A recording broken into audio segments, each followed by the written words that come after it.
سلام، حالتون چطوره؟ من باز اومدم با یه ویدیوی دیگه در مورد پیدا کردن مسیر شغلی.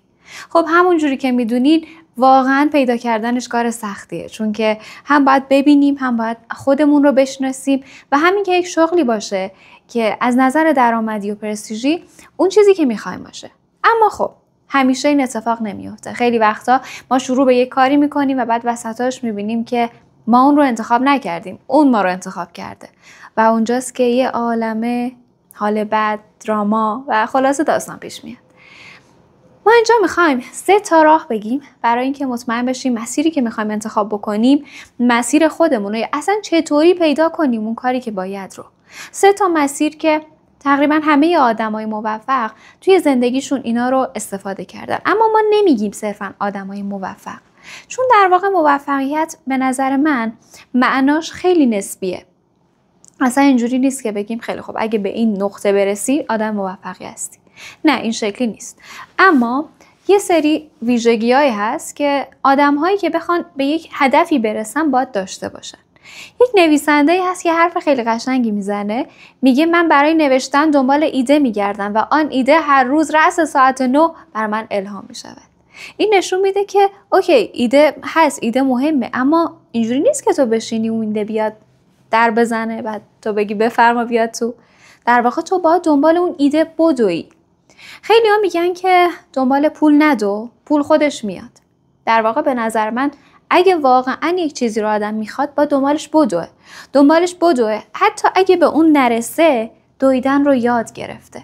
بنابراین اگر نمیدونی میخوای چی کار بکنی، اولین قدم اینه که فقط یه کاری بکنی. من فکر میکنم اگه یه نفر بره تو بقالی سر کوچه کار بکنه، حساب کتاب و دخل و خرج رو یاد میگیره. اگه بره تو کافه رستوران کار بکنه، زمان بندی رو یاد میگیره. اگه که بره دستیار بشه، همکاری رو یاد میگیره. پس اولین قدم چیه؟ اولین قدم اینه که من یه کاری رو انجام بدم و اگر واقعا برای چیزی ارزش قائلم و دوست دارم که بهش برسم، خب براش بدوم. چرا که نه؟ دومین چیزی که من امروز آماده کرده بودم بیام براتون بگم نوشتنه. خب شاید یه نفر بگه که من میخوام تریدر بشم، من نمیخوام نویسنده بشم. اوکی، نمیخواد نویسنده بشی، ولی نوشتن یک تأثیری روی مغز میذاره، یک تأثیر روانشناختی. دنبال این کلیشه که بنویس تا اتفاق بیفتد نیستم، اینو نمیخوام بگم، بلکه میخوام بگم که در واقع چه اتفاق بیفته چه نیفته، نوشتن مساویه با ابرازه و کاری با ذهن میکنه که خیلی وقتا حرف زدن نمیتونه اون کار رو انجام بده. خیلی وقتا ما خیلی چیزا دوست داریم بگیم توی جمع دوستامون، به خانواده‌مون، اون کار رو ابرازش بکنیم، اما نمیتونیم به هر دلیلی. و نوشتن در واقع میاد روی یک بستری تمام حرفهای نگفتمون رو به خودش میگیره و یه جورای خلاقیت از دل اون نوشتن ذره ذره ذره بالا میاد. نوشتن واقعا کمک کننده است. چی بنویسم؟ هر روز بنویس. از احساست بنویس، از چیزایی که امروز تجربه کردی، از چیزی که امروز از کاری که امروز انجام دادی و فکر میکنی کار درستی نبوده، از کاری که فردا میخوای انجام بدی بنویس، از چیزایی که امروز دیدی و ازشون درس یاد گرفتی. به نظر من نوشتن صرفاً یک کار هنری نیست، بلکه یک کاریه که به نظر من باید تو برنامه همه آدما باشه. چه کسایی که یک هدفی رو دارن و الان دارن تلاش میکنن بهش برسن، چه کسایی که توی نقطه‌ای ان که فکر میکنن الان همینجا میخوام بشینم، همینجا میخوام اتراق کنم. فرقی نداره. نوشتن در واقع اینجوریه که تو رو به اون جریان زندگی وصل میکنه.